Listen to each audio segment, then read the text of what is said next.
Editing Colton here. I'm here to introduce the guest that I had on this past week. His name is David, or Bard, from Natural One Official on Instagram and YouTube. And he makes some amazing music. And I'm starting off this video by just showing off some of his music. I'm going to play another song later. I've gotten permission from him to do that, and I'm super excited for everyone to hear that. Thank you. Excuse me, madams and sirs. We know the atrocities we feared every night. But now it's over.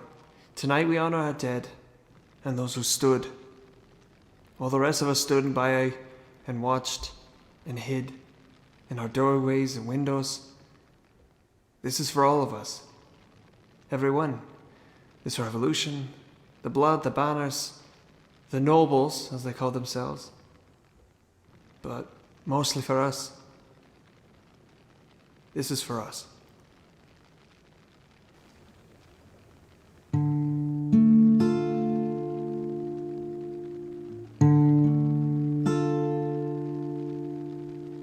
The torches were lit and the banners were raised.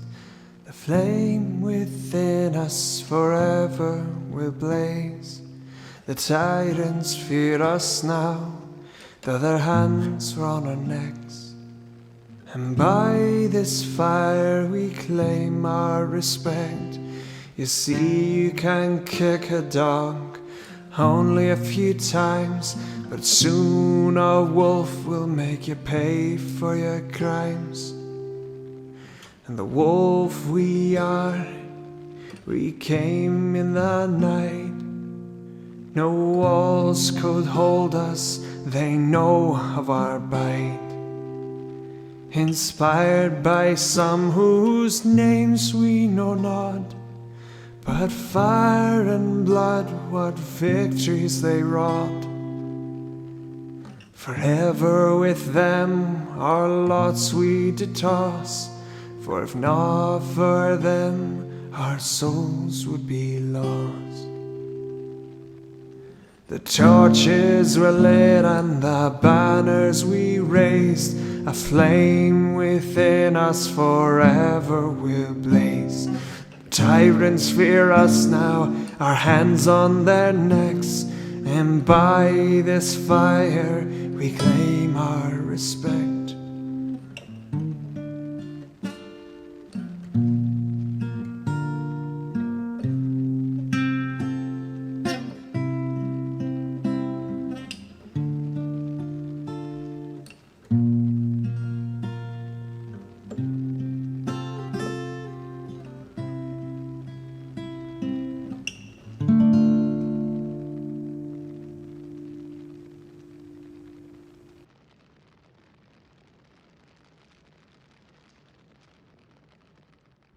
I look like a ghost. Oh, you're good. Doesn't matter what I do.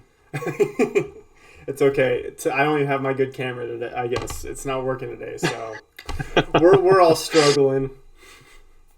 Yeah, I mean, as long as you can hear me okay, I guess it works. I hear Yeah, you just fine. I mean, that's the most important part. I don't think anyone wants to look at my face for longer than a couple seconds. So, except my wife. I think she likes looking at me.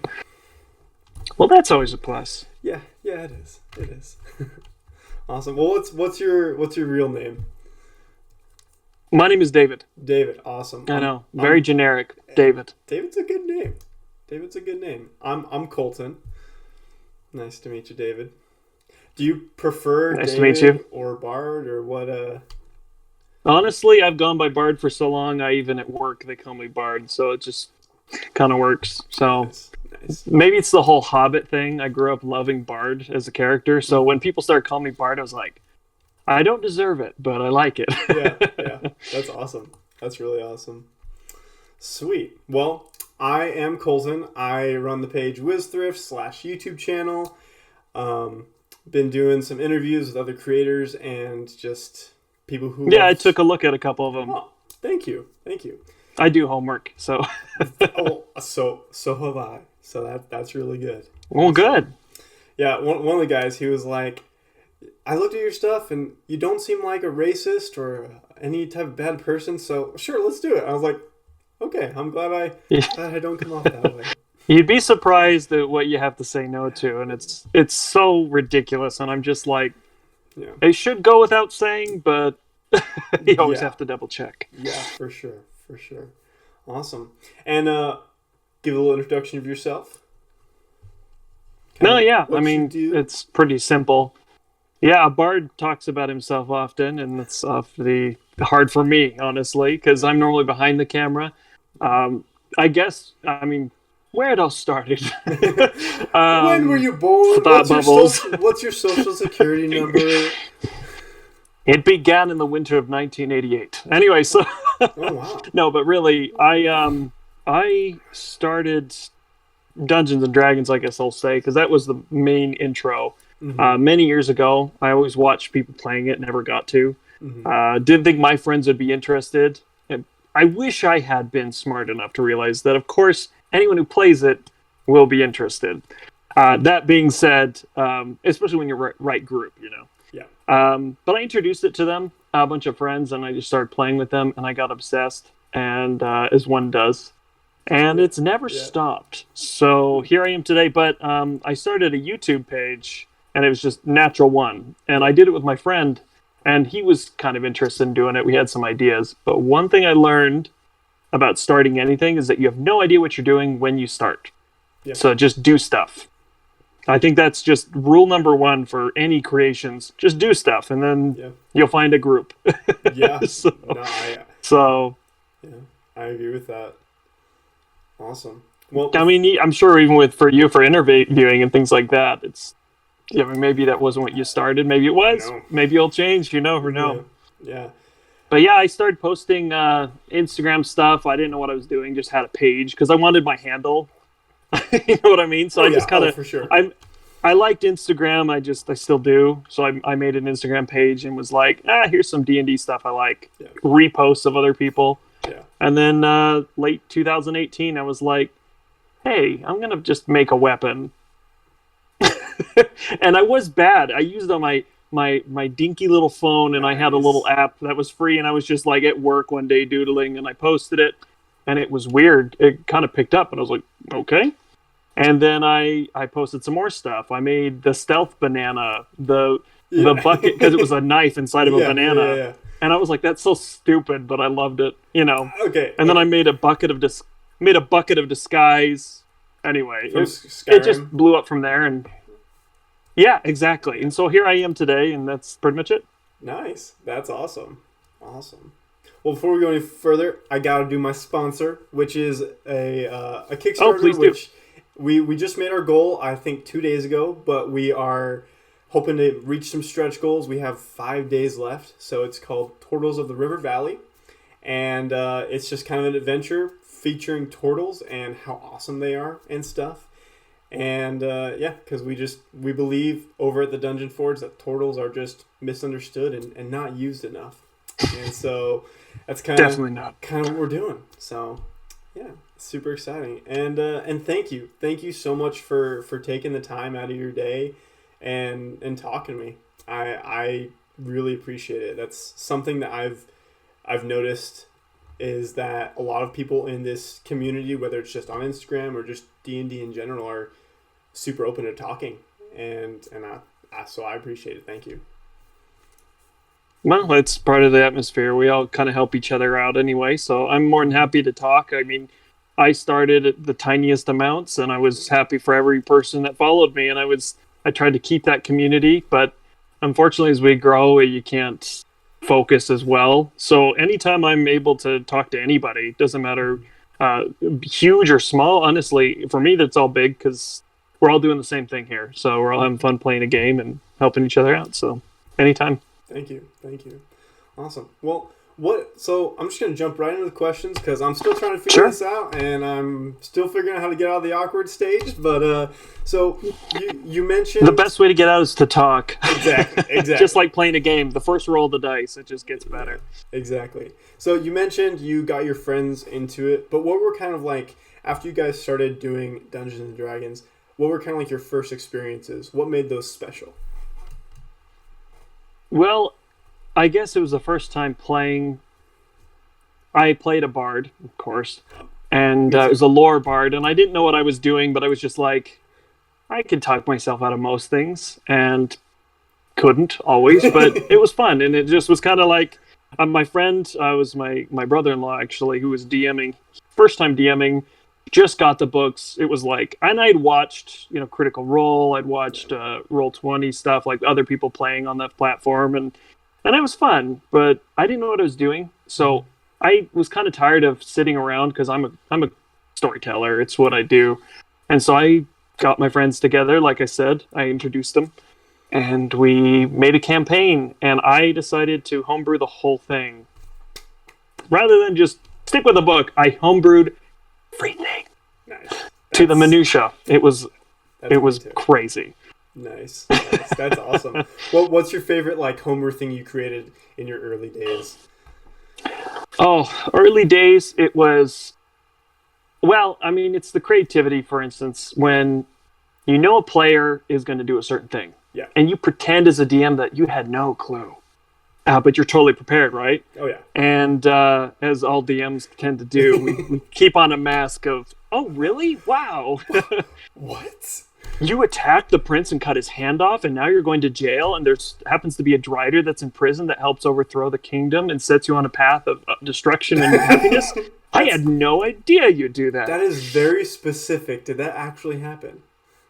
Yes. Oh, okay. I was like, man, if you pulled that right out of your butt, and I was like, you really are a good dungeon master. That's amazing.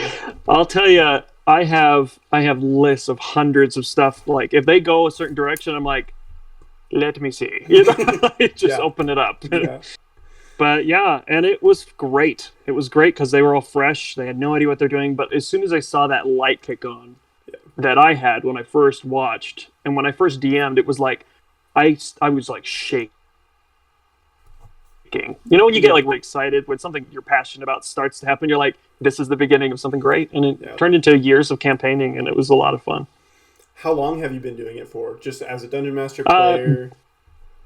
I would say, like, for real, like DMing, not just from a distance. Mm-hmm. I would say about 2.5 years, like every week. Yeah. But before that, it was just kind of hit and miss when I could try to get into a game or something, but it never felt right because it wasn't with friends and everything. Yeah. So no, it's definitely, you have to find that balance because sometimes groups just don't mesh, and it's not anybody's fault. It's just people just don't work sometimes. Yeah, and when you find that group, you just got to stick with them. And not everyone's going to be like, are you okay with this? Sometimes there's just going to be that guy that goes and chops the prince's hand off rather than because he's a vengeance paladin. And this happened, and I was like, okay, you're now going to prison, and the king is going to execute you. But he says this, and it was just like everything's so organic when you have a good group of friends. So no matter how crazy it gets. Yeah. Well, even that, like, it's a game. Like, we love storytelling. We love having those serious moments, that group improv. But in the end, it is a game, and you don't. You gotta not railroad. Yeah, exactly. And you don't want to do stupid stuff and like kill your character, or as a DM, I hope you don't want to kill your character or the characters, but sometimes just gotta let the cards fall where they may. Yeah, and I've been in those groups where like someone's tired of their character, so they're doing stupid stuff, and I'm just like, I mean, I guess we'll make it cool and epic, and we'll make it story driven, but I'm not going to just slay your character with a goblin. I mean, not to say you can't.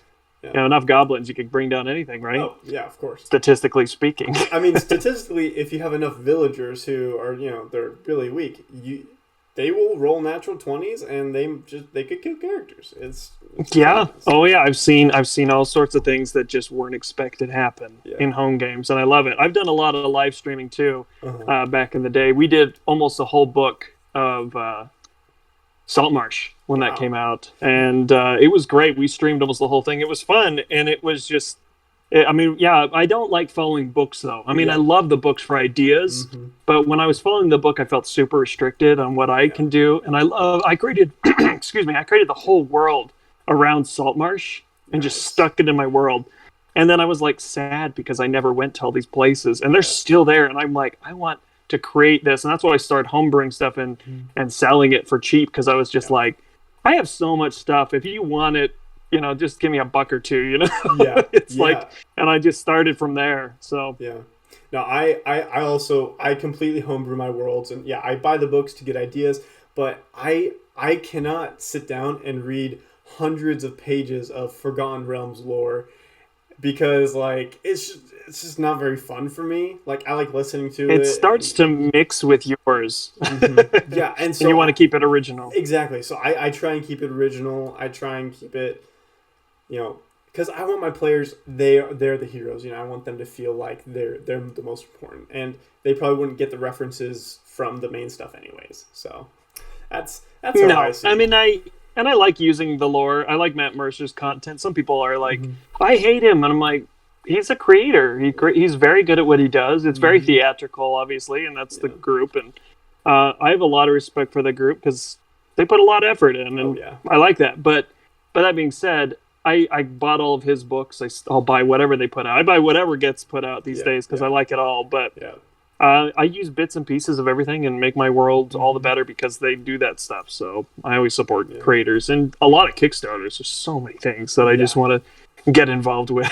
Well, So that's something I think is so amazing right now is just the renaissance of just Dungeons and Dragons and role playing games that we have right now.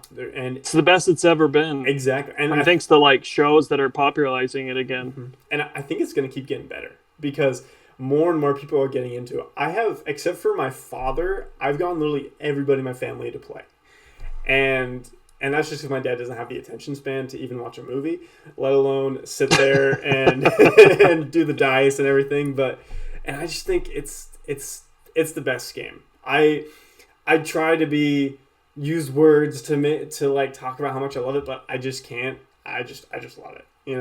No, it's indescribable, and I actually I'm now getting my boss involved at work, and I work a sales job, 9 to 5 essentially, but we all have to have a job. Yeah. But it's coming to the point where that won't be a thing anymore, and I can just do this full time, Mhm. which is very exciting. But the whole thing is that I talk about it so much, or Mhm. that is to say, I put maps on my desk and I have my books, and under my free time, I'm like drawing the swords and weapons that you guys see on my page, Yep. and it's like it's so crazy to me because it's just like people will walk up to me and be like, I heard about that game. That sounds crazy. You play it? I'm like, yeah, all the time. Do you want to hear about it?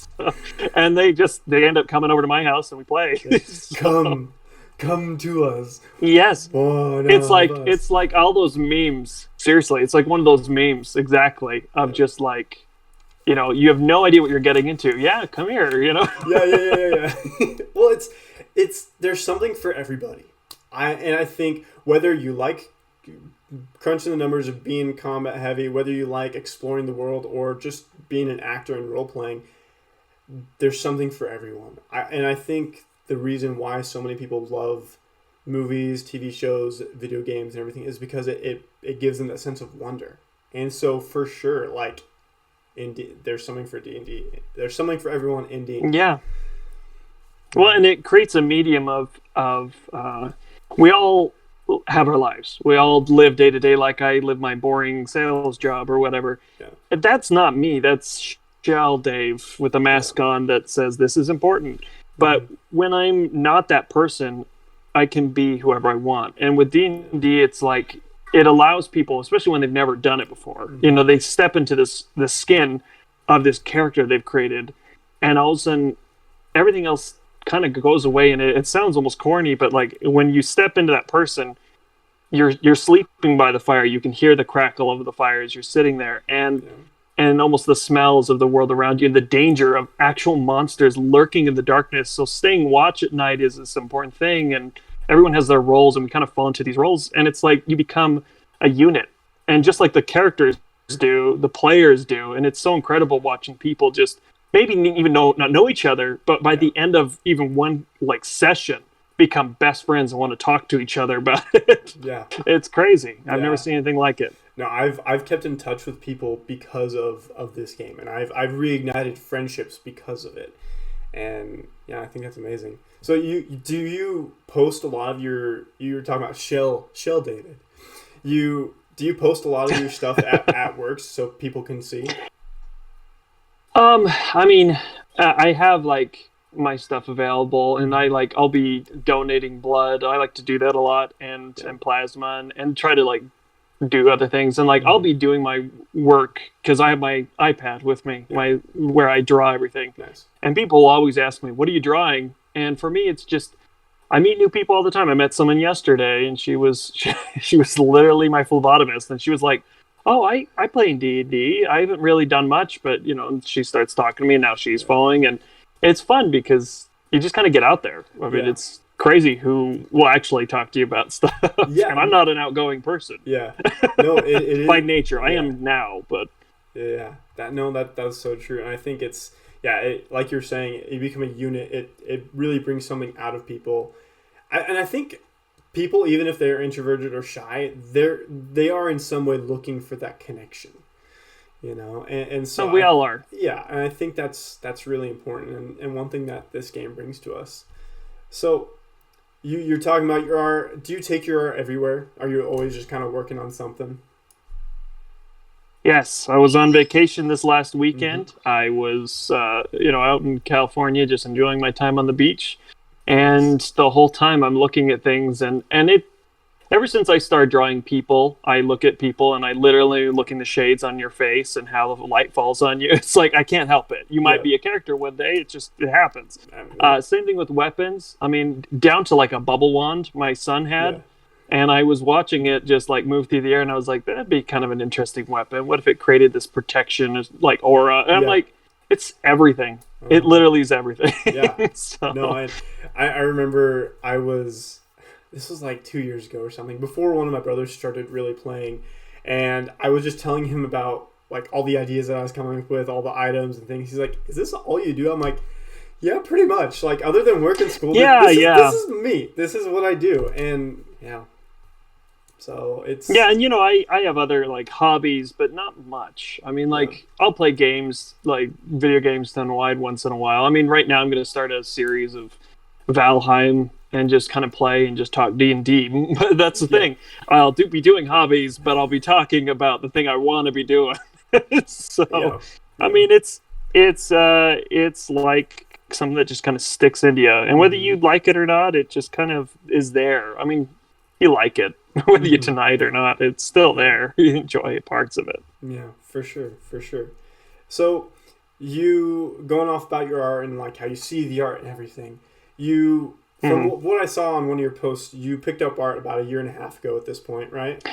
Yeah. It was not long ago. I had when I say art, and it sounds so, I actually had to read a book. My wife bought me a book. This is, I think it's called The Art of Stealing. It was a New York Times bestseller, and I read the whole thing. It's not a big read. If you want to read a book, I would highly recommend it, because it taught me as a creator to steal. Yeah. And not in the sense that we use it, but at the same time, yes, because I get my ideas from other creators, and I love what other people come up with. It's so much better, in my opinion, than anything I could do. But the way that they do it is just like, okay, I like the way you did it, but personally, I would have done it this way, or I would have shaped the weapon this way, or I would have done that. And so at first, it was just like pick and choose of what people did, and I was like, that's kind of cool. I would never take word for word anything that anyone did, because that is stealing. I would never exactly shape an item the same way, because that is stealing. But I would get ideas from other things in the Dungeon Master Manual of items and be like, how did that work? Because you got to know. You got to figure it out. Otherwise, you're creating an overpowered weapon, which I've done plenty. Oh, yeah. I have. Yeah. But, yeah, it's just kind of pick and choose and start picking up art. And it just kind of developed from my phone to a professional app that I use now, and it's made a world of difference on an iPad versus me at work going like this and like, yes, I'm working. Hold on. I'm checking my stocks. Yes, this is also important. I've got to shape this weapon just right. Well, I mean, it grew. Yeah. And I mean, pretty fast. That's super cool though. Like just our modern day, how we can really learn or do anything just from a phone is super cool. Well, quarantine helped. That makes sense. The past year, Yeah, I was working from home, and every day I would my wife convinced me to spend money on myself, which is something I don't do, and I bought the pad and the pencil. I know. crazy.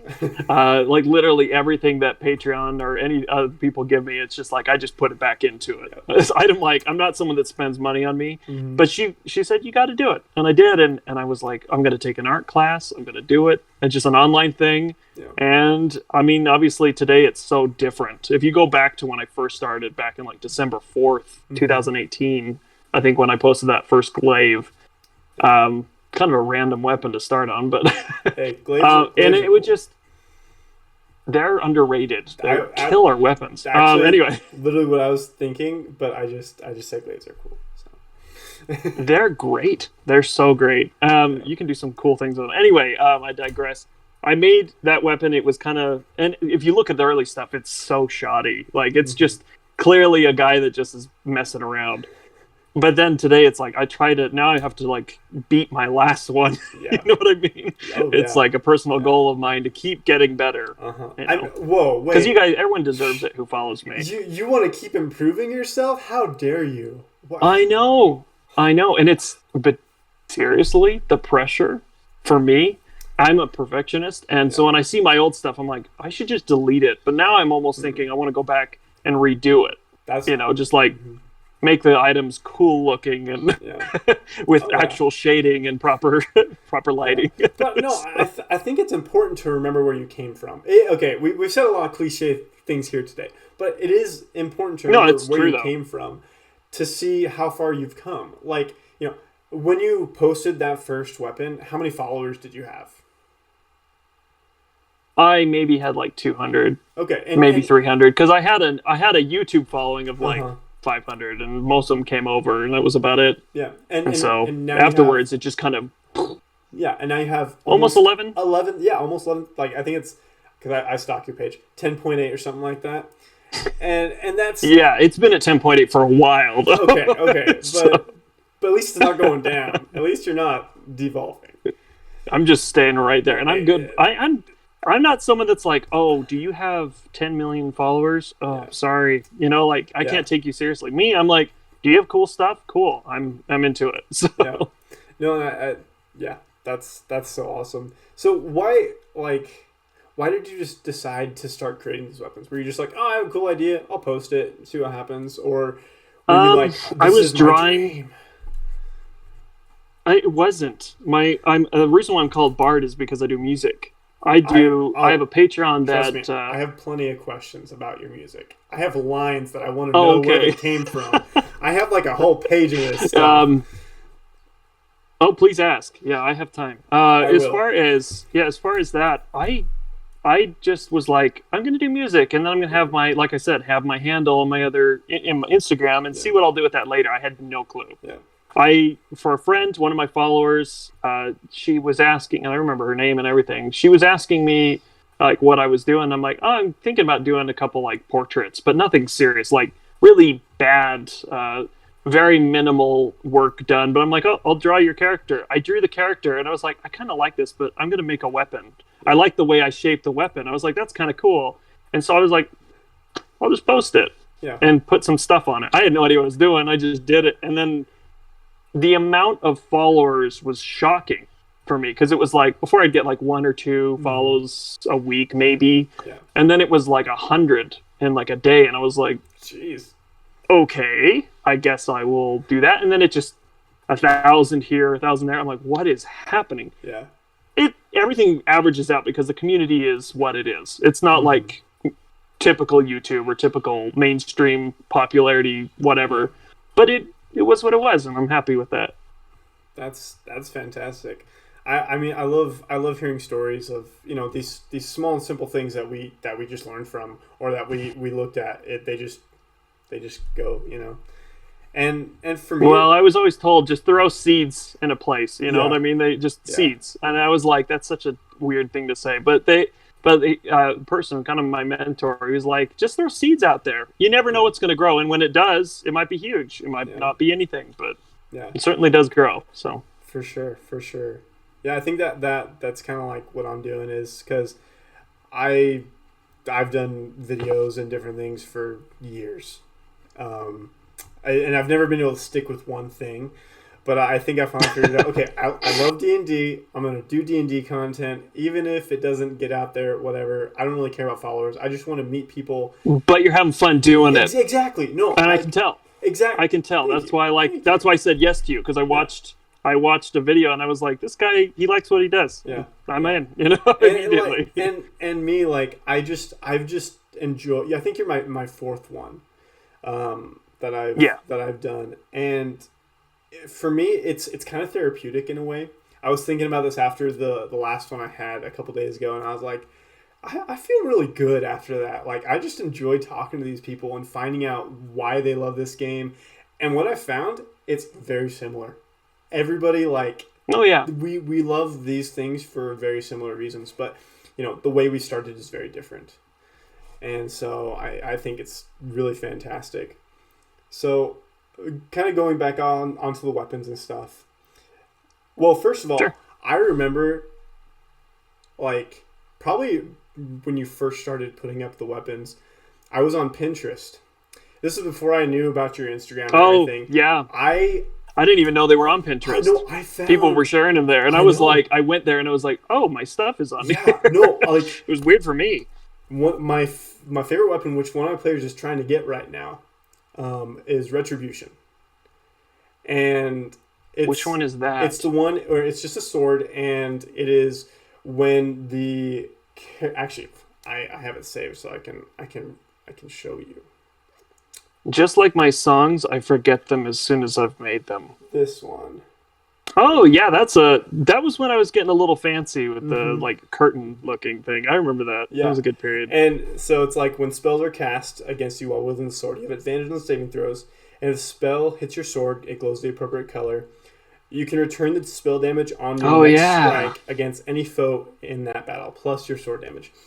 And so, like, I saw that. Yeah, and I was doing little runes on the side. I remember that sword. That was pretty big. That was with my finger back in the day. Oh, I was really? just like, it was on my phone. Yeah. No, I didn't even have my pad then. It looks amazing. Hence the reason it's not straight and... it is what it is. I think it adds to it. I really do. I think it's really cool and kind of old looking and stuff. And I saw that, and for one of my players, I see what you mean. I was like, he's looking for this weapon, and he has kind of this whole vengeance. He's a vengeance paladin. He hasn't cut off any hands, but there's a whole story there. Yeah, but I understand. We'll get there eventually. I'm sure we'll get there. But he's looking for how to like put the vengeance in the right places and everything. And I just turned it into this dagger that he got from a dead friend. Was actually like inside was this innate magic of that sword, Retribution. And he took it to a blacksmith. Oh, cool. And the blacksmith was like, hey, you need to go to this place, get this metal, and get it forged. Kind of like the Star Razor from Critical Role. But, sure. But I actually came up with the idea before I watched Critical Role. Anyway. And so now... Dude, I wrote I Am Legend before I Am Legend ever came out. Don't worry. Yeah. We all create things that other people create. Yeah. The world is... Everything, it's always going over and over again. And now he's on this quest to find this sword, and it's just so cool to see him just wanting this weapon so bad. And so I mean that's awesome. I love that. And that came just from you. As a creator, I can't tell you how much that makes me happy, because like for me, I'm like, will anyone even like this? And I just tell myself, just post it, because I have little fun facts. Not to bring it down, I have PTSD, I have anxiety and depression, as a lot of people do, especially these days. But I shot at. I lived in a horrible place. I survived dengue fever. I lived in Argentina for a while, and it was dangerous. And I survived. But anyway, came back with some problems, but this is a good relief for me. That's actually one of the reasons I started drawing. But when I hear people talk about my weapons and like use them in their stories, it's like, for me, it's huge. This is one of the first time I've talked to someone that actually uses my weapons and and is excited to put it in their story. So that's cool. Thank you. I mean, That means a lot to me. Yeah, he hasn't made it yet, but when he does, it's gonna be so cool. I'm excited. And let me know. Keep me updated. I for sure will. No, because I remember now. I thought that might be a little overpowered, but I thought it would be kind of a cool build-up weapon. So I'm glad you're using it that way. That was my intention. Yeah, it's gonna be like his main weapon. It's like level 10 plus. Maybe, I don't know. We'll get there when we get there. But and then if you ever want it redrawn, I'd be happy to redo that one. That's a good one. I mean, I actually just became one of your patrons today, so I might just request that. Dude, do it, and seriously, anything you want. That's what I'm happy to do. Awesome. And then the second item that was going to go to one of my players' characters, but then he died, was Cyclone Collar. And it's a double-sided spear that when you strike somebody, it pushes them back like 10 feet or something. Yeah, kind of the same style. That was a fun one. As Retribution. And because he was this Ranger Aarakocra, and I was like, it just kind of makes sense with his character. Is that something I made? Or is that something you... I think it is around... Because I remember... Yeah. It's around the same time, I think, of Retribution. Kind of on your page. Okay. Sure. Yeah, and so there's some weapons that I'm like... I really think about how cool it'd be on the battlefield. Yeah. Some people come back with just like, that's so OP. And I'm like, yeah, but... You're not using it level 1. I mean, I mean, you could, but a good DM, in my opinion, can make a story fit any weapon that you give them, even if it was crazy. Like I've made some that was like stupid. I'm like, I wish I could delete, but I keep them there because who knows? No, don't delete them. Don't delete them. Well, like my whole thought about that is like, I've struggled with this for ever since I started being a dungeon master and like really doing it. Is like, who cares what other people think? It's your story. You know, it's you and your friends. Who cares? Like, and for that one, it's like the spell damage. Don't throw mages in. Like, then it's just like a +1 or +2 sword. You know, then what's the problem? Yeah, a good DM can figure it out. Exactly, so it works. Balance is up to you. It is super true. So yeah, I just wanted to tell you that I appreciate that. I saw him on Pinterest, and then it led me eventually to your page, and now I'm talking to you just as a person. I just it's weird, huh? Yeah, it is weird. No, I'm sure. That was me too. Do you know Satine Phoenix Rose? She does a lot of work with Wizards of the Coast. She has like the Sirens and stuff like that. I got to I did some art for her. I did her wedding. I don't know if you said it's on my page. Yeah, I did her like I drew her like character. If you actually, it's one of the first. It's not too far away, but like I drew it. If you look on my page, it's right under my weapons, like a couple things down, and it's a green area. She's wearing a yellow dress. Anyway. Oh I'm looking right now. And she actually responded to me. I mean, she posted it on her thing. I mean, for me, it was like, it's the same thing. You kind of, maybe not to that degree. She's totally amazing, but like so is like all the people that make all this stuff. But it's the same thing though. It's like you meet people and it's like it's crazy, and you maybe never thought you'd talk to them. Whether it's like for me, I was like, oh, she's so good. I mean, no, she's awesome. It's the same type of idea. Yeah. But anyway, it's pretty funny though. You just start meeting people like Trisha Hirschberger. Do you know who that is? Yep. She's been on like a lot of E3 and whatever Game Informer stuff. But she actually commented on it and was like talking to me, and I was just like, all these people and Matt Mercer one time commented on a song I made for Devin Rue, the artist of the maps. I know, and for me it's just a comment, but I mean, everyone would just be like, oh, it's a little comment, but I'm just like, no, it's like, what's happening right now? They're taking the time. The fact that they've looked at it and liked it. Yeah. And like he listened to the song and liked it. And I was like, that's crazy to me, So it's the little things, meeting other people, but it's fun. It's all great. Sorry, I have kids and they can do crazy things sometimes. So if you hear that. No, you're fine. My wife just invited some friends over, so if you hear them, they have a baby too. So okay. We're good. It's fine. As long as you're okay with it. Yeah, no. Can't really stop that. get off right now. This isn't professional. I can't. Where's the studio? Dude, well, see ya. No, I'm just kidding. No, don't go. No, yeah, it's just the way we live. It's during live streams, half of the time you'll like, if you look at the live streams of like the D&D stuff, it's like us holding a baby and like rocking it. So No, it's just the way it is. Yeah, I think, you know, obviously there's Critical Role and there's the other big ones, but if you think about it, who cares? We're telling a story together. We're having a good time.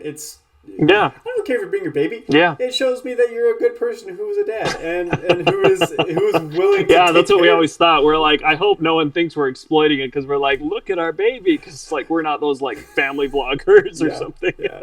No, I don't think the people, and we keep saying this community, but it's true. Like just D&D in general, I don't think the people in this community would really care. They're just, if they're watching you, they're so chill. yeah, they're there Anyone for a I've ever story. met, and I started on Reddit. Uh-huh. I was like, I'm going to post on Reddit. I never went back. Oh, you sweet and I don't think I summer will. child.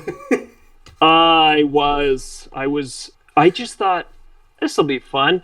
I got so much pushback from the pages and the people that ran it so heavily, and I wasn't like being annoying. You know how some people are like, "Look at my stuff," but I was like, "Hey, a genuine question. Would this be an interesting thing to you?" And I was like, I posted it. I got warnings. I got so much flack from people. And I was just like, yeah, I'm not going back. Have a fun time over there. I don't know what this elite community does, but I felt really pushed back. So I'm like, Instagram and Patreon, and I'm just going to live here. On YouTube and these 3 places. That's it. I'm done with that. I don't need that. Well, yeah, I mean, Reddit it's such a big thing, and anybody can. Oh, talk and I to love anybody. it, Yeah, but I don't want to post. no, I do not post on Reddit. I only go on there for the memes and other things. So that's where I stand with sure. that. That's Yeah, yeah, for sure. I understand that. yeah. Well, so okay, you were talking earlier. Sorry, I keep going back to the weapons. I love your weapons, and I want to know things. Keep us on about them. track. I'm a Okay. talker, so you're fine. No, that's actually, it shows me that, you know, we have good Yeah. you know what I'm Yeah, saying. if you ever want to do another one of these, I'm happy to talk to you You know, again. So I'm really happy. Everyone else I've talked to has said the same thing, so that shows me I'm No, doing something good. you're good. You're good at this. You're fine. Awesome. Thank you. Okay, so you were talking earlier about, you know, you just the art of stealing that book, but also your son with the bubble wand. And when you said bubble wand earlier, I was like, oh, did you actually make a wand for your son? But then I thought, oh, bubbles, you know. But where exactly do you get your inspiration for your weapons and your creations? Great question. So I often will go on Pinterest, or I'll go on. I like real weapons, Gotcha. like not because obviously there's sometimes I'll look at other people's drawings, but when I first started, that's what I did to kind of see how they did it, so I could learn how to draw. But now I don't even do that. What I do is I go on Pinterest and I look up real weapons, or I look up like historical figures and what their weapons look like. Sometimes I'll go on I like Total War, the game, specifically Warhammer 2 Total War. It's like I go on that game and I can just spit away several hundred hours. I mean, that's what I do. So I will look at their weapons and I'll zoom in and look how they created them, and I'm like, I like what that does. And so I'll think of a magical effect, what it looks like. And often I'll ask my wife or other people around me, I'll be like, what does that weapon look like it would do? Yeah. And I'll sometimes put it on Instagram as a fun little thing that we do. But I just kind of look at stuff like different weapons and how they're shaped, like old fashioned weapons. I like to look at museums. I used to go to them all the time and look at old armor and things like that. Cause I've always been a medieval fan. I love that era, Renaissance, when weapons started to be more straight and less curvy, and depends, sabers. But anyway, I digress again. I just look at stuff and then I think, what would that do? And I give it kind of a bluish hue or a greenish energy coming off of it. And then I just and then I sit back and stare at it until I think, I'm going to make it do that. And that's really it. I mean, it's not it's not like the muses grant me visions at night. It's literally just I stare at stuff until I think it works. Yeah. No, I love. Oh, I just love everything you said. But I love that you talked about Pinterest. That's where I get so many ideas. My wife, Yeah, Pinterest is great. I never was going to use Pinterest. I love it though. Yeah. No, she'll look at like a day and there's like 30 or 40 saved pictures and she's like, why do you save all these? I'm like, it's inspiration for me as I'm in my hovel, like just as a goblin, just writing things There's down. so much on there. Yeah. Anyone that, and I say this to any creator who's thinking about making stuff and they're thinking, oh, I'm not very good at it. Yeah. Start where there's a lot of pictures, whether it be Instagram on the hashtags or you go on Pinterest where there's just nothing but amazing ideas, and they've got it right. I think they did a great job. And just kind of follow the rabbit hole until you get to where you want. Yeah, and their algorithm is awesome. I can go on now. Oh, just all super good stuff. It's the best. It really is, and it's my homepage. Yeah, exactly. And I have like probably 100 boards of just different things, and just different pages and campaigns. Yeah, exactly. Yep. Campaign ideas. There's like different cities. Yeah, that's a cool picture. That's a new campaign idea. So I'm glad I'm not the only. Well, that's why I started drawing. Oh, I love it. No, my wife used it for like her wedding ideas back in the day, and I was always like, that seems fun. And I just never got into it. And then I started to just poke around one day, and I was like, oh, it's starting to show me things that I use. And then it's like, oh. When then what was weird one day, I started seeing my items show up, and I'm like, how did that get there? And then I followed the rabbit hole. All my stuff is being systematically picked and put on there, and I'm like, this is crazy. Yep. So I don't even have to do my work anymore. It's just there.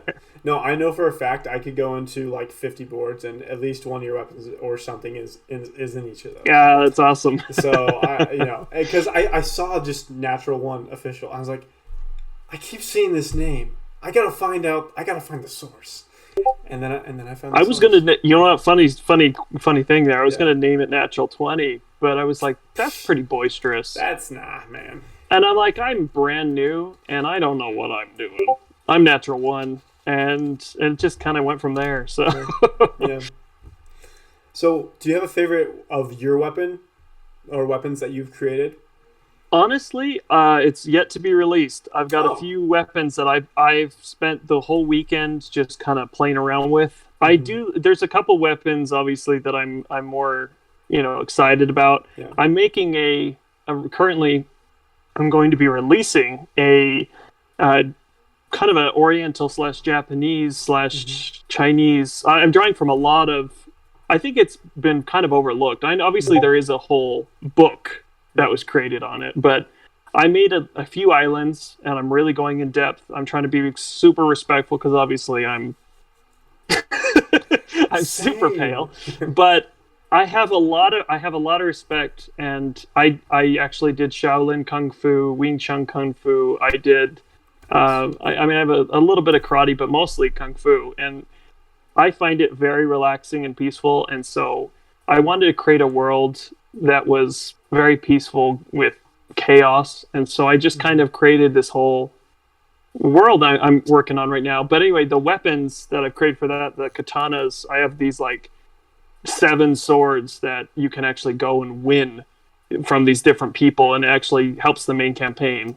And really if you actually have them, so it's like, and I kind of am following very like Onis, and I'm not huge. I'm not like perfectly versed in Japanese culture, but I really love the Bushido, the code of the samurai, and how it's just this. It's this super. I mean, obviously, there's a lot more to it, but I just feel like it's such a beautiful thing. So creating those swords, I try to make them as shiny as possible, make them look really like beautiful with actual kanji on them. Nice. I mean, I was trying to be as in depth as I could, and I felt like those were kind of my favorite recently that I've done, but I have some cool ones coming out. Not to hype it up, but seriously, I've been really having fun. No, hype it up. Do you like sushi? Oh, I would say every other day I'm eating sushi. Oh, wow. Okay, that's way more than me. I have it like maybe once a month. I eat a lot of sushi. Okay, cool. Yeah, it's pretty healthy for you too, so I like to eat sushi. No, that's cool. That's cool. Yeah, you were just talking about Asian culture and everything. That's awesome. Thai food is my favorite, but Japanese food is a very close second. Not just American style. I like all styles of their food. It's so good. Yeah, it's amazing. I actually lived in Taiwan for a while, and so okay.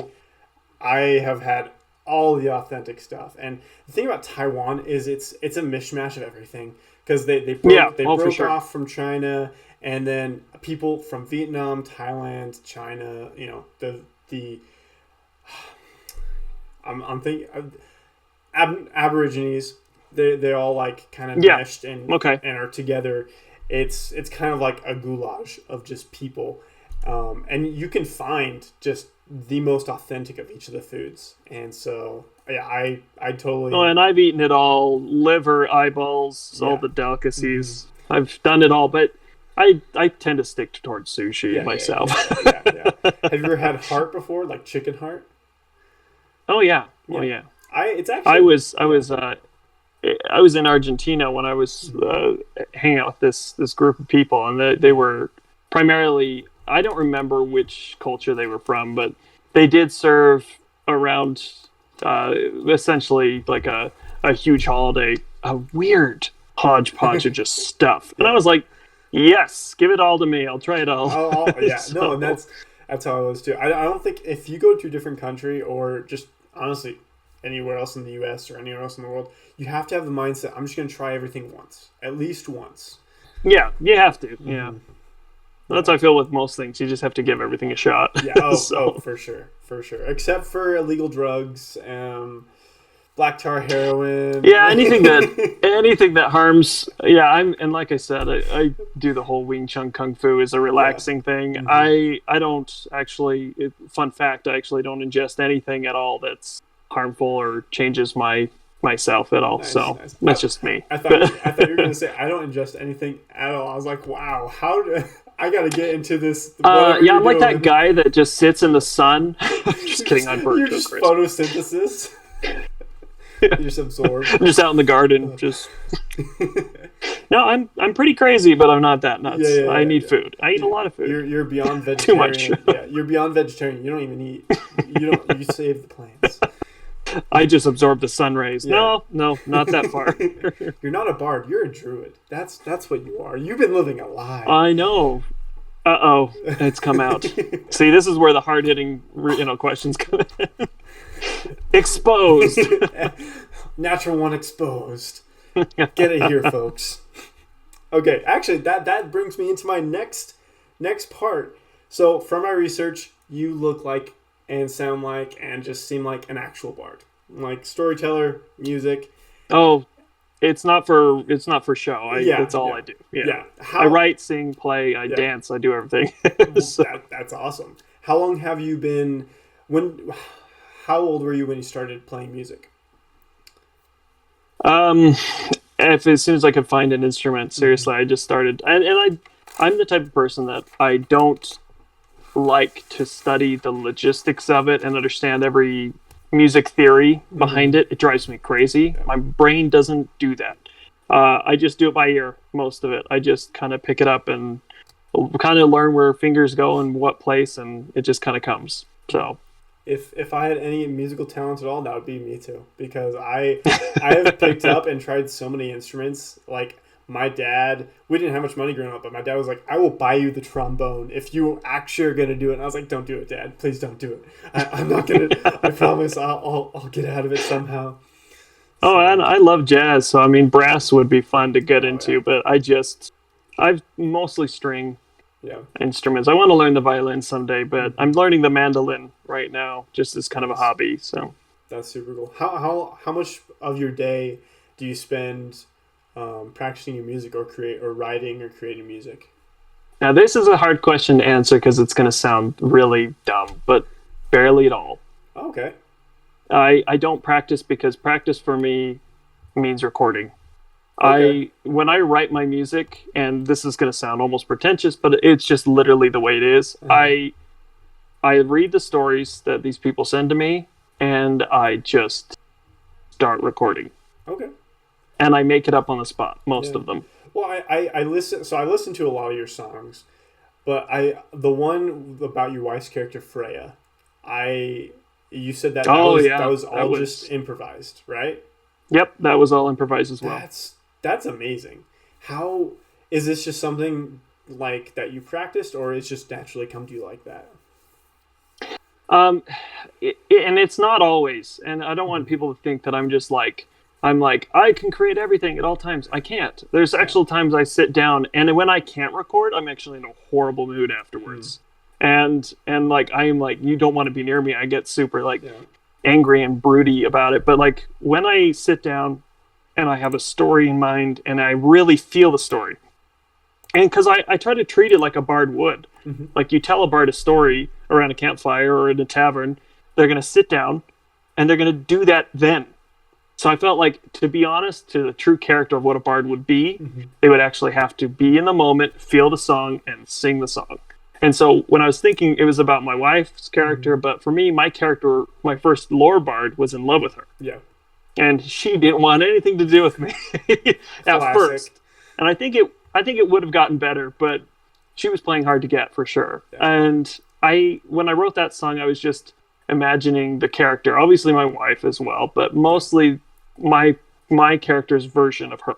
Yeah. And so I just wrote it and just sang it immediately. Actually didn't write it. I literally, most of the time I'll write a couple lines, but with hers, it was just straight through. That's amazing.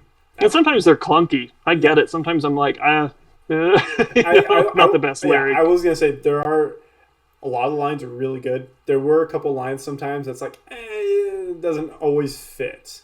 Trying to rhyme all at once sometimes isn't gonna happen, and sometimes I just forego a rhyme and just go to the next line to make it work. But I mean, at least like you're not like you were saying. Oh, it's a little pretentious, but at least you understand that. Okay, I'm not perfect. Yeah, I know I'm exactly. gonna make mistakes, but any bard in a tavern, I don't. That's why I don't do any auto tune. I don't do anything to my voice. Sometimes I'll like record it with a reverb, but I won't change anything. I won't do the guitar first, then this. I will just sing it through. If it works, I post it. Sometimes I've sung things that I'm like, I love that so much.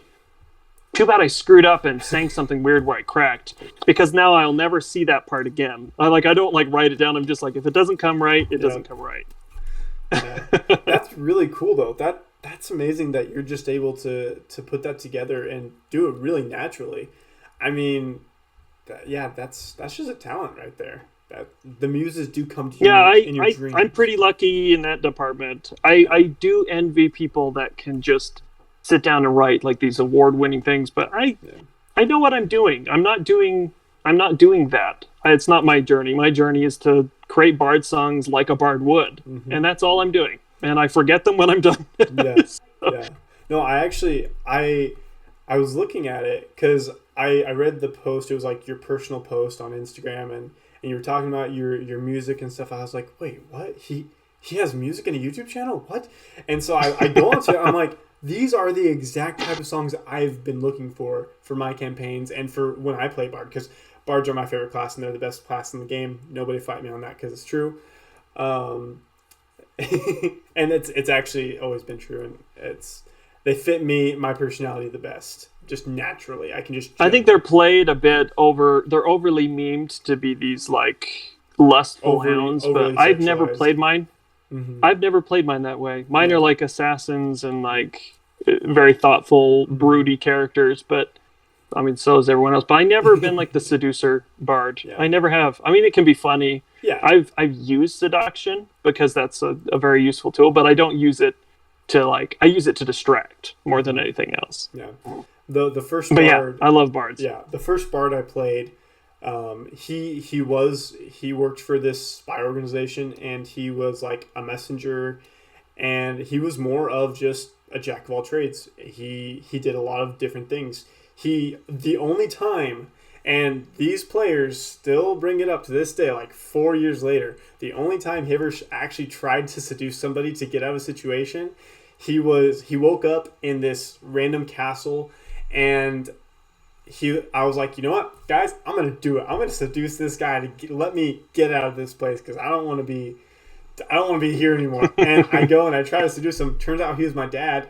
I didn't know I even had a dad. So the DM's like, they still bring way it up. to derail. They still bring it up to this day. Anyways, but yeah, That's really funny. I love bards. I do love bards. That's why I love D&D. You never know what's going to happen. Yeah, and then sometimes you just get made fun of for the rest of your life for Oh yeah, silly yeah. mistakes. The good nicknames come from stuff like that. Yeah, yep, yep.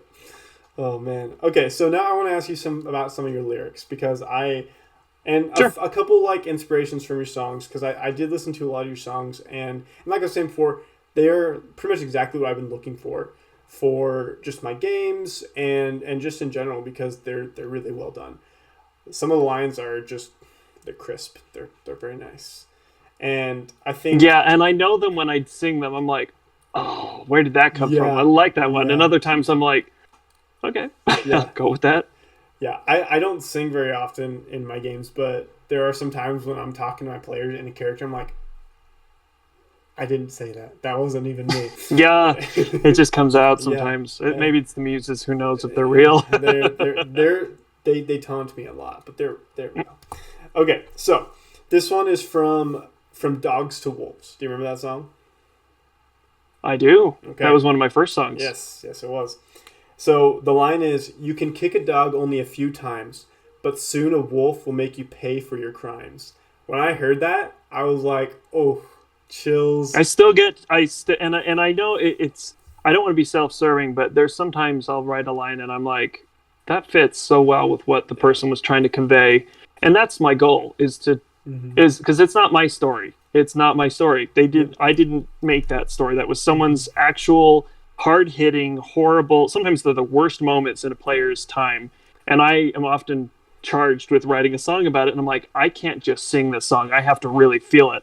So I imagined, a bard who is part of the conflict inadvertently, just as a standard by, because everyone in that town, I still remember it was a city that was under siege by its own people. It was the nobles, basically. It was like very French aristocracy style. And they paid dearly, both sides. But it was just like repression after repression. And then the people rose up. And it was such a pivotal moment. But there's so many people that died. And they didn't even know the names of the people that saved them, that fought the most, that killed the main bad guys and everything. But the bard he told me, just make sure that they know that somebody did something. And when that line came up, it was just, I was thinking about, analogies while I was singing it. I really like Les Mis, like Les Miserables. I think it's one of the most beautiful plays ever written. Music, amazing. Yeah. But there's a line that Gavroche says. It's like, you can only, kick a dog when he's just a pup. Be careful when he grows up. There's a whole line there. Yeah. And I was just like, I think that line was somewhat derivative of that, but not, it was more of a nod to the style of like, someday this is going to come back to bite you, as most things do with most people, karma. And I felt like it just kind of came out, because I was really imagining the people just finally, like an angry dog, and I have a dog. Yeah. You don't mess with dogs. They get bigger and angrier, and if you continue, this little pup someday could be a wolf. Oh, yeah. And same thing with people. So no, and just going off of that whole revolution thing, like the guards or the nobles can break down a family, but eventually a group will get together and stop them.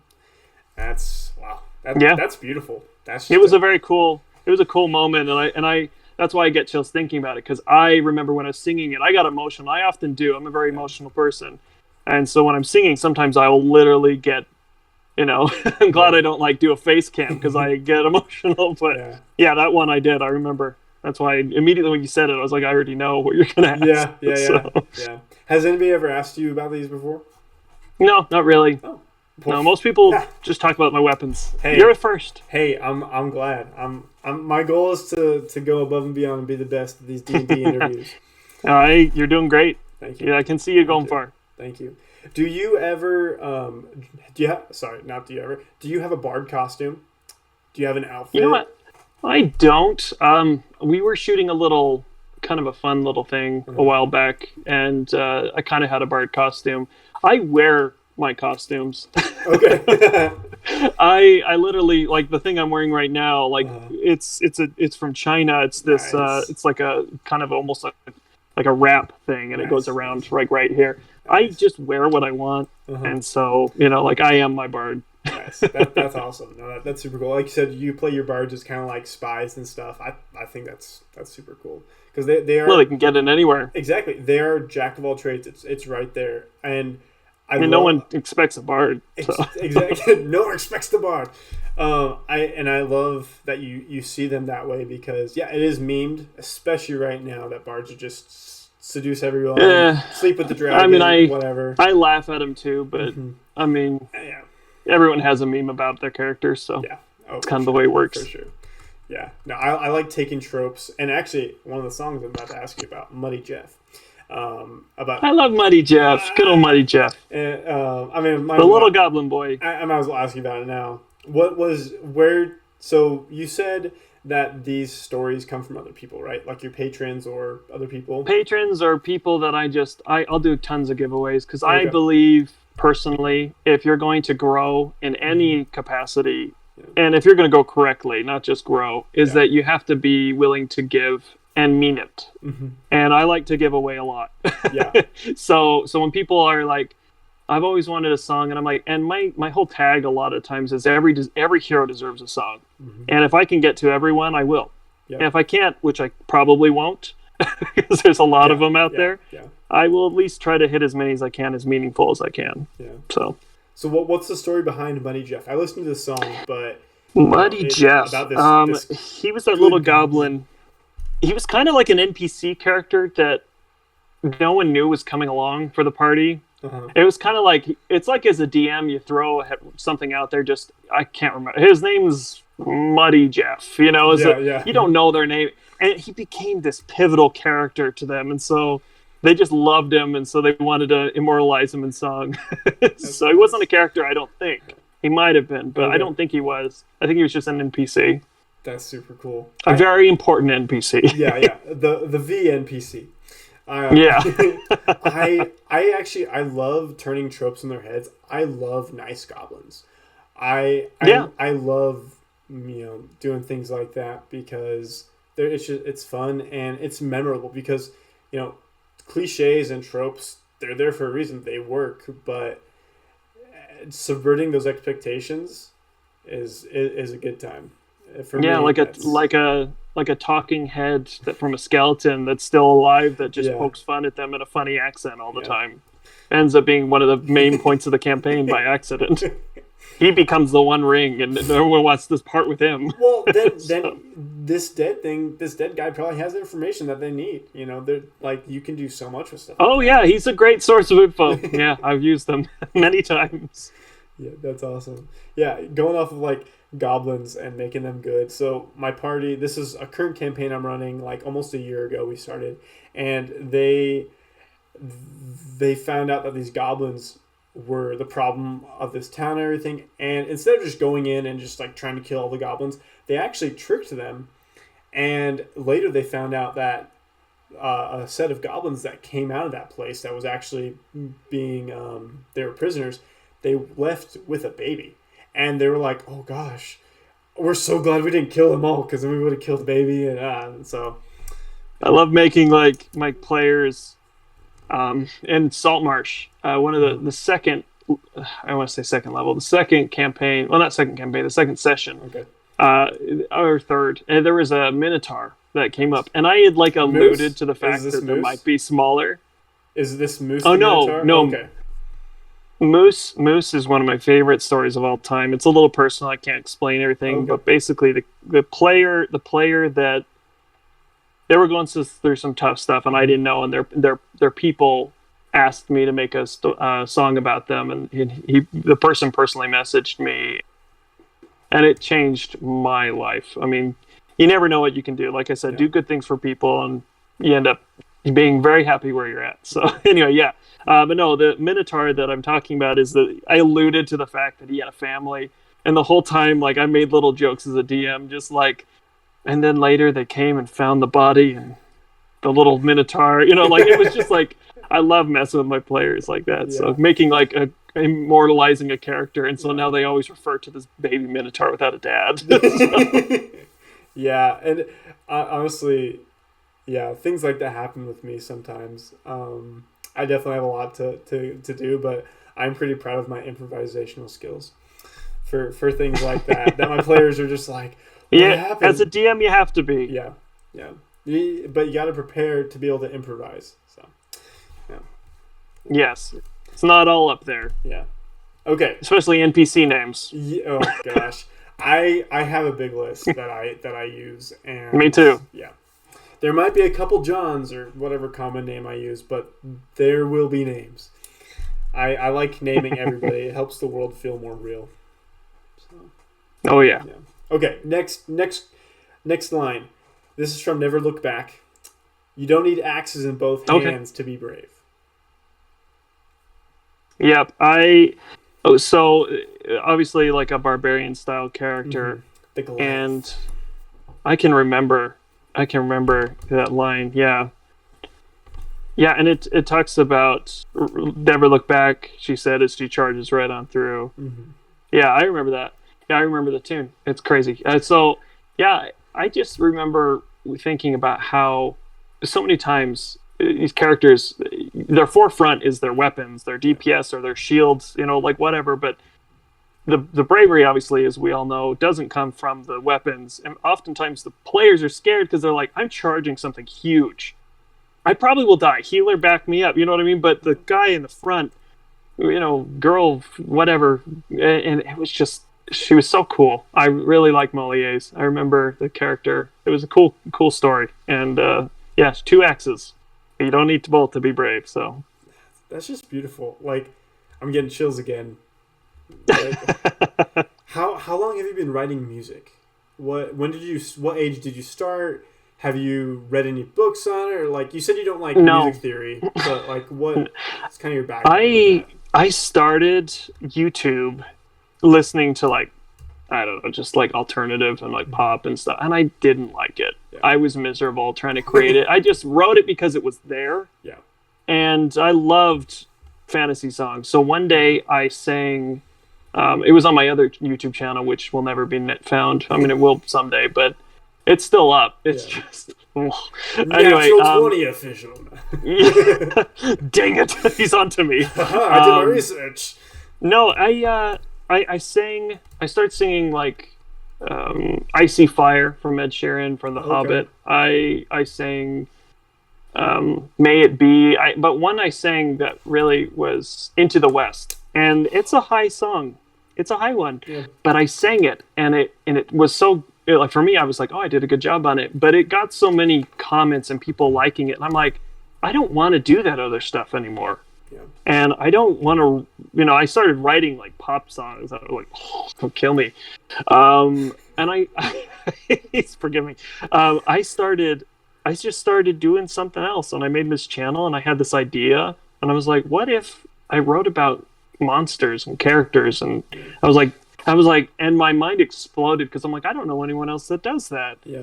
And I mean, at least to the capacity that I've been doing, I'm sure it exists now because good things tend to spread, and I hope that people do. I hope good bards go out there and write tons of music. I don't know if there's anybody out there with 40 plus songs of fantasy tavern bard music anywhere out there. So, yeah, and that's the ones that are in the playlist. Yeah. So yeah, I've got lots more coming too. I've got 3 more in the works right now. I just need to sit down and do them. So that's part of the problem with me as a creative person. Just gotta sit down and do it. But answering your question though, on the actual like how long I've been writing, I started writing when I essentially wrote The Revenant, the first one. That song. I was working real estate. I was sitting on an open house that was empty, and it had good reverb. And I started humming a tune to myself, thinking about what I was going to do for the next campaign I was running. Nice. And I was just like, what if a bard was singing about this? And so I just started there, and I just started writing stuff just on the fly, and it just kind of came into this. I think one of the lines that I remember, cold hands and a heart of stone, or something like that. Yeah, and that heart of stone is actually something I use and say to myself all the time when I'm trying to stay brave in any situation. And it comes from Patrick Rothfuss, where he's talking Kingkiller Chronicles, and I love Quoth. He's a bard, and which comes from Dungeons and Dragons back when he was a kid, but that's a different story. But anyway, yeah, and so when I was singing that, just Heart of Stone, but also not so much for bravery, but also he's lost everything and he's just this figure and he doesn't know what he is, but he remembers, he's like, why do I live? And he's just all these questions. And he's like, do I hunt him or does he hunt me, his killer? And I still get chills because it was like my first like real experience with understanding that music is more than just some empty shell with, 3 chords. Yeah. It's powerful, just like the games we play with our bards. The music can be extremely powerful and it moves people to do things and think things. So you talked about earlier Heart of Stone. What exactly does it mean to you to have a Heart of Stone, or to keep your heart strong? Well, when I am most nervous, especially with PTSD, I've actually talked to my therapist about this, and she was talking to me about using that. And I was just talking to her one day about it, and she's like, use that phrase. And so for me, whenever I am nervous about something, because I'm an introvert at heart, I play a bard because I can put on many masks, and we all play a part, just like Shakespeare said. But I personally, when I'm in a distressful situation, especially, and this comes from anyone that is dealing with anything mental anxiety, get some help because it's great to have things in perspective. It is. But she told me, it's like, to use that as a mantra to myself, Heart of Stone, like basically saying nothing can move you, except if you let it. And for me, it was just like, not to be cold to the world, but to not let yourself lose what you already have. Yeah, that's really beautiful. Wow. You're very talented with articulation. Poetic. I can't help but speak in poems. It's kind of annoying, I guess, sometimes. But No, don't stop. That's like, don't hide who you are. And obviously, I don't think you have a problem with that. But don't sometimes be sorry for who you are, for these skills that you have, because the way that you articulate and the way that you're speaking, even just on the fly, it's beautiful, and it is a talent. And I think that's truly amazing. And I am extremely grateful that I'm able to speak with you about these things, because I can tell how genuine you are and how real these things are. And that's another reason why I love D&D and role-playing games and storytelling, is because it's real. I think it attracts really good people overall. Yes. Almost everyone I've talked to, seriously, is overly generous. And I mean, even when people get super like rule technical and get all crazy with each other in the comments section, overall, if I talk to them, if I just say, hey, I'm sorry that you feel that way, this is why I did it, and I'm glad that you feel that way, it helps me get better. And they're just like, oh, well, no, I do like it. And then they start talking about what they like, and I'm like, I'm not trying to like call you out. I'm literally just like, what do you want? Because I'm not good at this. I'm learning just like you are. Yeah. So. Yeah. No, I think that's amazing. It's really fantastic that you're willing to talk to people like that. No, it's hard. It hurts me every time it cuts, and it's silly, and I pretend it doesn't. But comment sections aren't always the nicest. But overly in D&D, I have the nicest people, and I love my community, and I mean that not just as a creator, but genuinely. I don't know what I'd do without them. I really enjoy everyone. Like anyone who talks to me in chat or like in any kind of DM, I always respond. Yeah. Always. No matter what. 1 second. Oh, it's my dog. Hey, buddy. Well, now you get to see my dog. Oh, very cute. He's a boy or girl? He's a boy. His name's Ollie. He's a Terrier Shih Tzu mix. He's about 8 months very cute old. Dog. Yeah, he's a good boy. We recently. He's tiny. Yeah, and this is about as big as he's gonna get. Our landlord recently allowed us to have him, so it's only been we've had him since September, but he's been at my mother-in-law's since then. So I'm glad I finally get him. So anyway, so yeah, no, I think it's when I messaged you, I was like, okay, I'm just talking to as many people as I can, and then you messaged back and agreed. I was like, thank goodness. So. Oh, well, I'm glad I hope other people do too. I'll definitely shout your praises for sure. Thank you. So. Thank you so much. I have a few more questions, if that's okay. Yeah. I have go ahead. Some more things. Okay. So, talk about those. Okay, so when the demise of Lord Graves, I love the humor and mood just that song has. In the beginning, you're just like, and he died or something, and then you're like, but anybody who is related to him, I'm sorry, condolences, and then you just you move on. I think that's such a funny, like, sarcastic thing. I think it's hilarious. Well, I definitely have a lot of humor, but unfortunately, most of what I write is pretty sad sounding. Just because, I mean, when you're singing, especially most of the people are writing about dead characters, which is fine, but like it puts you in a mood. But so it's nice to get someone that wants something that's more upbeat once in a while, because it's a challenge for me. Because most of what I've written is slow, and slow, by the way, is much easier to improvise. When you're doing something quick, it's a little bit harder to kind of keep on top of it all. Yeah, so, you can get, but it's fun. I love that one. No, that's super cool. I don't have any questions about it. I just love the whole mood of it, how it's just funny and stuff. So, yeah. Okay. Yeah, that one was fun. Next, the Hounds of Megrove and the White Dragon. What's that story? Oh, what's that about? Well, if I remember that one correctly, and that one isn't like present on the forefront of my mind, but I do remember the kind of the feeling of it. It's just there's so many. Sometimes people give me these in-depth stories, and there's like a novel worth sometimes of information, and I have to pick and choose what parts of the story I'm going to tell as a bard, and sometimes it comes off as a little bit confusing to anyone but the party. Yeah. The party themselves, they get it, and sometimes I don't even understand. I get the feeling that they're going for, and I kind of create that feeling for them, and to them it means so much because that's what they're going for. Yeah. It's like almost a deception roll that went high, and not to say that it wasn't genuine, because for me it was. I just don't understand all the context, but I do remember that one being if it was less upbeat, right? It was more of like a morose sounding, or okay, so yeah, it was.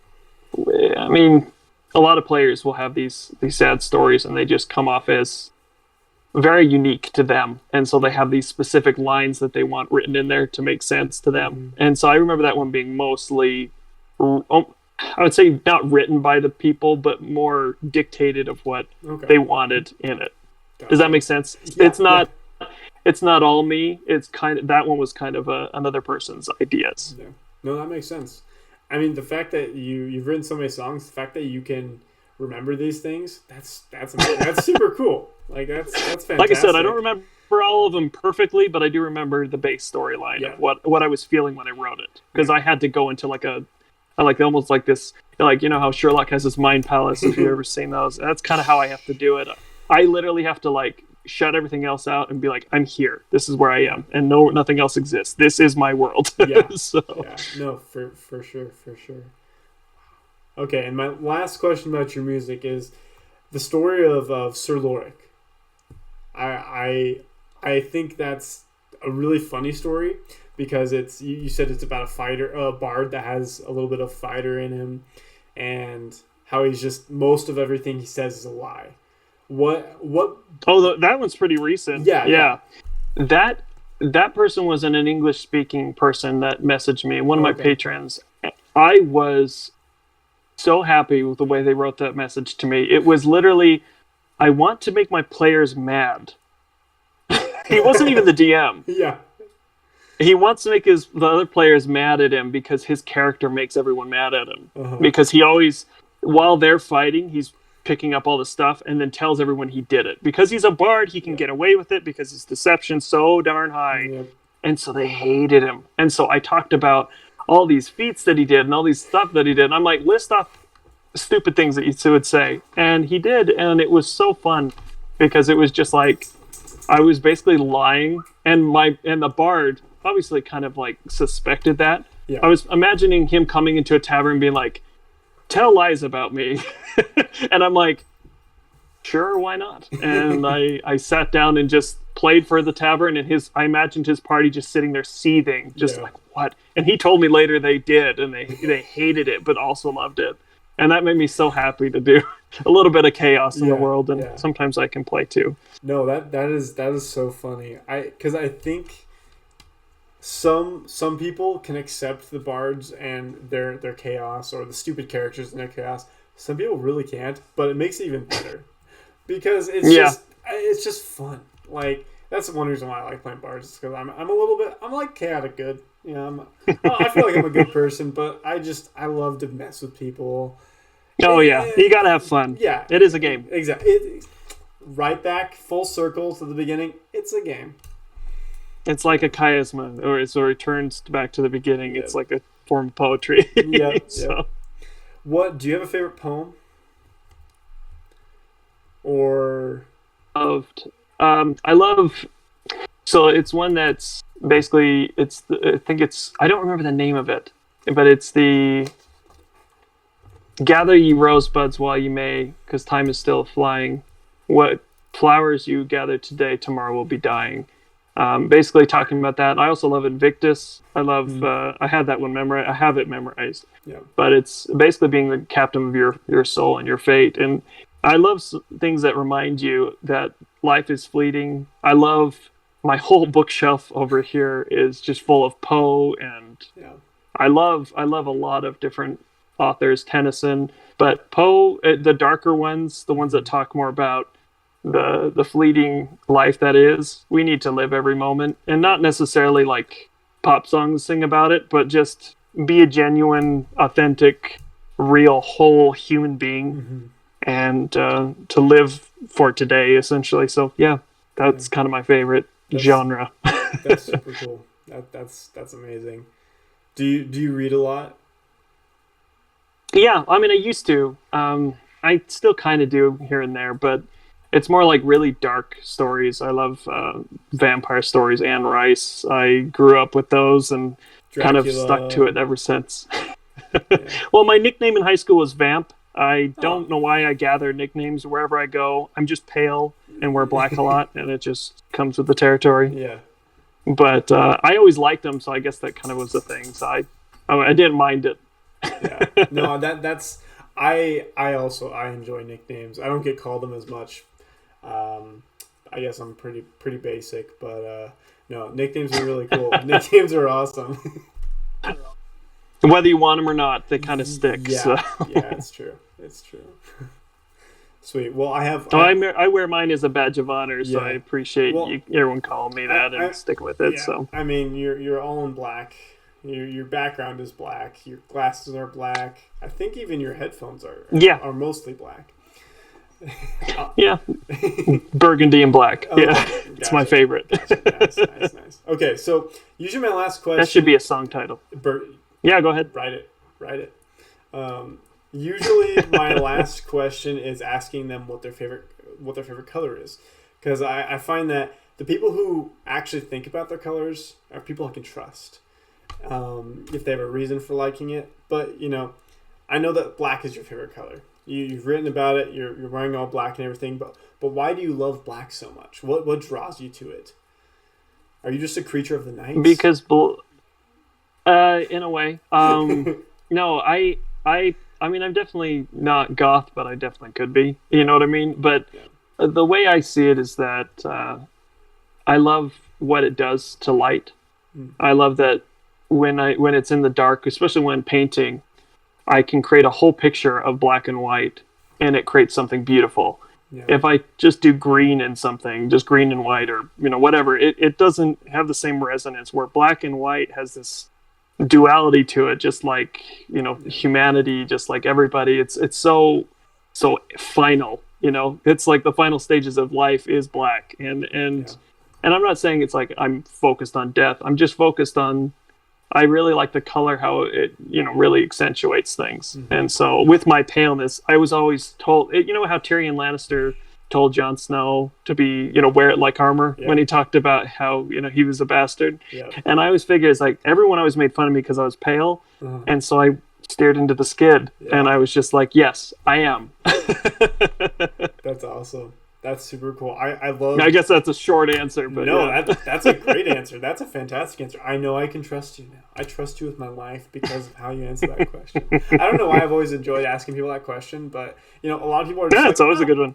I like blue, but no, I love answers like that. What you said about the duality of life and things, it's very true. There is no light without darkness. There is no darkness without light. And so I And so many think, people want things to be just black and white, but they yeah, often aren't, and there's a lot of grays in there. But I always think it's just like two opposites are so perfect together, yeah, and so that's why I like those together. yeah. Your pale skin plus your black clothes, it just works. Unfortunately, it's not great for lighting because I look like a yeah. It's You look just the way it very is. pale, very very pale. But that's awesome. Well, Bard, Vamp, Natural One, all your names. Thank you so much. I truly No, appreciate thank you for letting me on. I appreciate you bringing me on. It's been a blast, and I'll be uploading this in the next couple of weeks because I'm doing one a week, but I'm probably gonna start doing more and more. But yeah, thank you again, and Yeah, if you want me for round two anytime, let me know. We'll just schedule it in. I will definitely. I have some things in the future that I'm working on where I'm gonna ask to collab with some other creators and stuff, and I think you are one of the ones that I definitely want to because of just your history and your skill set, and you're a jack of all trades. You are the bard, so how could I not want you on my team? Yeah, how could you not? How could No, I I not? appreciate it. No, seriously, I don't know. I just feel like there's much to be done out there, and I'm more than happy to see what else I can do. I mean, obviously, I'll keep doing my stuff, but Yeah, I don't want to get too much on one thing. So yeah, I'm more than happy to do anything you can. awesome. Like I said, I create YouTube stuff too. So Yeah. let me know. And yeah, is there anything you want to plug? Anything you want to talk about before we end off here? I think everything finds itself in its own time. So, I mean, if you find me on Natural One Official on Instagram or Natural One on YouTube or Yeah. on Patreon, wherever you want to find me, I would just look for Bart stuff and you'll probably find me eventually. Just type So, in Bard and you'll find him. maybe someday. Let's make that happen. You are the face of Bard. Oh, everything has an origin story. So, Exactly, sure. exactly. Awesome. Well, thank you again. Yeah, have a great night. My ladies and sirs, we've all heard of her. She's an inspiration to us all. You may have never heard a ballad such as this, but I felt this tune and these words best describe how I feel about the Goliath, Lady Mulliez. Nostalgia doesn't become her. Why look back, regret? Even artists' dreams and claim the time before was best. But those that lived before looked even further on. And she turns to the sunset and looks away from the dawn.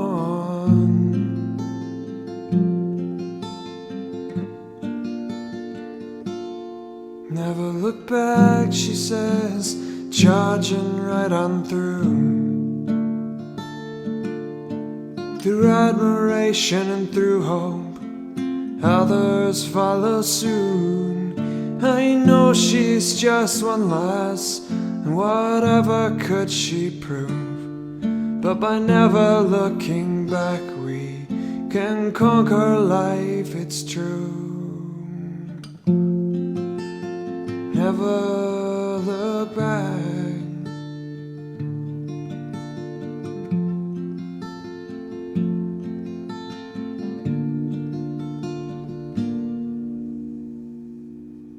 You don't need axes in both hands to be brave, nor be as tall as a tree as the Lady Mulliez. But she won't let past drag her down, she'll run through any fall.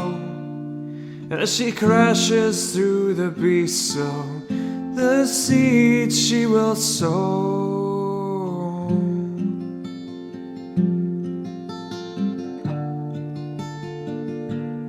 Never look back, she says, charging right on through admiration, through hope, others follow soon. I know she's just one less, and whatever could she prove? By never looking back, we conquer life, it's true. never look back. Never look back.